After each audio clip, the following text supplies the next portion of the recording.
Hello student, स्वागत है आप सभी का आपके अपने चैनल में। जैसा कि आप लोग बताया, हम आपके लिए बैक टू बैक क्लासेस लेकर के आ रहे हैं और आज हम आपके लिए लेकर के आए हैं हमारा जो बीए फर्स्ट ईयर है इसके सेकंड सेमेस्टर का हिंदी का सिलेबस।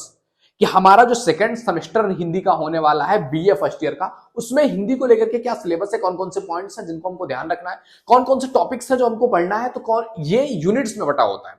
तो पूरे सिलेबस में क्या चीजें हमको पढ़नी है वो आज हम इस वीडियो में डिस्कस करने वाले हैं। तो हिंदी का जो हमारा पेपर है, पेपर नंबर सेकंड यानी कि सेकंड सेमेस्टर, हिंदी साहित्य का इतिहास पेपर का नाम है।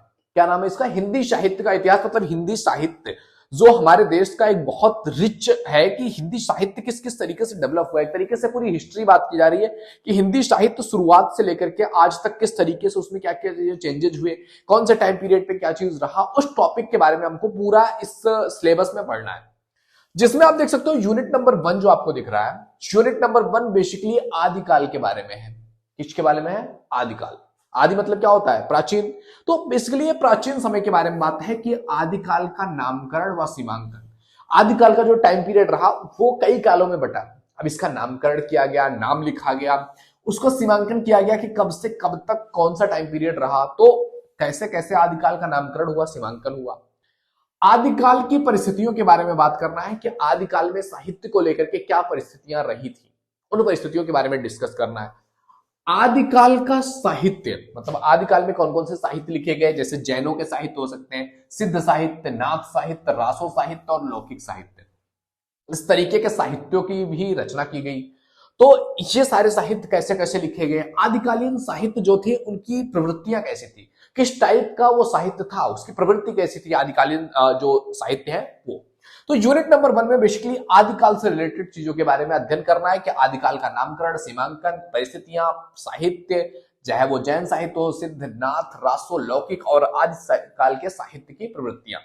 दूसरे यूनिट में हमको पढ़ना है भक्ति काल के बारे में।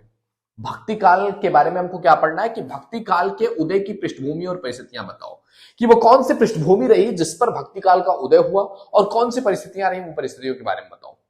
भक्तिकाल साहित्य का वर्गीकरण कैसे किया गया, भक्तिकाल साहित्य में भी कई सारे भक्तिकाल आए, कई सारे श्रेय चले, जिसमें निर्गुण आया, सगुण आया। तो भक्तिकाल साहित्य का वर्गीकरण कितने रूपों में किया गया, जो निर्गुण और सगुण काव्य धाराओं में इसका वर्गीकरण किया गया, जैसे जिसमें ज्ञान श्री का काव्य धारा भी थी, प्रेमाश्रयी भी थी, कृष्ण श्रेय भी था, राम श्रेय भी था। मतलब कि कुछ लोगों की विचारधारा थी कि हम ईश्वर को ज्ञान से प्राप्त कर सकते हैं, तो उनकी विचारधारा थी ज्ञान श्रेय। कुछ लोगों का था भक्ति से कर सकते हैं, प्रेमाश्रयी। कुछ लोगों का, कुछ विद्वानों का, कुछ जो कवि थे उनका कृष्ण के प्रति स्नेह ज्यादा था। कुछ लोग राम के बारे में लिखते थे, जैसे तुलसीदास राम के बारे में लिखते थे। जो कृष्ण के बारे में लिखने वालों में आप देखोगे इसमें मीराबाई का नाम आ जाएगा, सूरदास का नाम आ जाएगा। तो इनका परिचय और प्रवृत्तियों के बारे में बात करो कि इन जो धाराएं हैं इनका परिचय क्या है, इसमें किस तरह की चीजें होती है, उनकी प्रवृत्ति क्या है, ये बताओ। भक्ति साहित्य और लोक जागरण में किस तरीके से कनेक्शन है, भक्ति साहित्य किस तरीके से लोगों को जगाता है, उस टाइप के बारे में भी पढ़ना है। तो यूनिट नंबर 2 में बेसिकली भक्ति काल के बारे में ये सारी चीजें डिस्कस करनी है। यूनिट नंबर 3 में आपको रीतिकाल के बारे में पढ़ना है। रीतिकाल की पृष्ठभूमि कैसी रही, इसका नामकरण कैसे किया गया, किन किन चीजों की वजह से क्या क्या चीजें उसमें इंपैक्ट डालती हैं, ये सारी चीजें। रीतिकाल की प्रमुख काव्य धाराएं क्या थी, जैसे कि रीतिबद्ध था, रीति सिद्ध था, उसके बाद रीति मुक्त था। तो ये जो काव्य धाराएं रही उनका क्या परिचय है और उनकी प्रवृत्तियां कैसी है, इन टॉपिक्स के बारे में पढ़ना है। भूषण और जो वीर रसात्मक कविताएं हैं उसके बारे में पढ़ना है कि भूषण और वीर रसात्मक कविताएं हैं उनकी क्या भूमिका रहती है, वो किस तरीके से योगदान देते हैं, उनका क्या इंपॉर्टेंस है समाज में, ये पढ़ना है आपको यूनिट नंबर 3 में। इसके बाद आता है आपका यूनिट नंबर 4, जिसमें बेसिकली आपको पढ़ना है आधुनिक काल के बारे में। जो आधुनिक काल है, मॉडर्न एरा है, उसमें साहित्य किस तरीके से रहा। तो आधुनिकता से आप समझते क्या हो, सबसे पहले आधुनिकता का अभिप्राय क्या है, आधुनिकता से आप किस तरीके से चीजें अभिप्राय करते हो। तो आधुनिकता क्या है ये देख लो, और आधुनिक काल की पृष्ठभूमि और प्रवृत्तियां क्या है, किस तरीके से इसका क्षेत्र है, प्रवृत्ति है, वो बात करना है। हिंदी नव जागरण हो गया, उसके बारे में बात कीजिए। भारतेंदु युग के बारे में बात करो और भारतेंदु युगीन साहित्य की बहुआयामों और विशेषताओं को बताओ कि भारतेंदु युग में जो साहित्य लिखे गए उनकी क्या जो है आयाम है और विशेषताएं हैं। हिंदी भाषा और साहित्य को आचार्य महाप्रसाद द्विवेदी का योगदान बताओ कि आचार्य महाप्रसाद द्विवेदी का योगदान हिंदी साहित्य के इतिहास हो गया, ये हिंदी साहित्य का जो वर्चस्व रहा है उसमें क्या योगदान रहा है। द्विवेदी युगीन साहित्य का परिचय और प्रवृत्तियां बताइए कि द्विवेदी जी के युग में जो साहित्य रहा उसका वो कैसा साहित्य था, उसकी प्रवृत्तियां कैसी थी, ये सारी हमको पढ़नी है यूनिट नंबर 4 में। ओके, यूनिट नंबर 5 में हमको पढ़ना है छायावाद के बारे में। छायावाद की पृष्ठभूमि हो गया, नामकरण हो गया, साहित्य हो गया कि छायावाद की जो है छायावाद की पृष्ठभूमि क्या है, नामकरण क्या है, साहित्य कैसे है, नवजागरण और छायावाद किस तरीके से एक दूसरे से अलग या एक जैसे हैं, प्रवृत्तियां और अवदान क्या होता है उस टॉपिक पे बताइए, छायावादी काव्य की भाषा क्या थी, काव्य भाषा, उस टॉपिक पे बात कीजिए। तो बेसिकली यूनिट नंबर 5 में हमको छायावाद से रिलेटेड जितनी भी चीजें हो सकती है वो सारा कुछ हमको छायावाद में पढ़ना है यूनिट नंबर 5 में। अब आइए देखते हैं इसके बाद यूनिट नंबर 6 में हमको क्या पढ़ना है। 6 नंबर यूनिट में आपको पढ़ना है छायावादोत्तर काव्य के बारे में, मतलब छायावादी युग के बाद जो काव्य आया उसमें क्या चीजें आई, क्या चेंजेस आया, वो सारा कुछ पढ़ना है हमको यूनिट नंबर 6 में, जिसमें आपको राष्ट्रीय और सांस्कृतिक काव्यधारा का परिचय देना है कि राष्ट्रीय और सांस्कृतिक काव्यधारा किस तरीके से आई, जिसमें राष्ट्रीयता आई, संस्कृति आई, वो काव्यधारा का परिचय क्या रहा और उसकी प्रवृत्तियां क्या रही, जिसमें राष्ट्रीयता और सांस्कृतिकता ये दोनों एक साथ है। उसके बाद आपको प्रगतिवाद आ जाती है कि प्रगतिवाद का नामकरण कैसे किया गया, प्रगतिवाद का परिचय क्या है, किस तरीके का कॉन्सेप्ट प्रगतिवाद में लेकर के आया गया कि ये प्रगति कर रहा है, और प्रवृत्तियां क्या रही प्रगतिवाद का, इस पर बात कर लीजिए। ये भी आपको यूनिट नंबर 6 में पढ़ना है। इसके बाद आता है अगला प्रयोगवाद। प्रयोगवाद क्या होता है, इससे अभिप्राय क्या है, प्रयोगवाद की विशेषताएं क्या है, ये सारा कुछ हमको जानना है इस यूनिट में। नई कविता क्या होता है, नई कविता का परिचय, नई कविता की प्रवृत्तियां किस तरीके से रही, उस चीज के बारे में हमको पढ़ना यूनिट नंबर 6 में।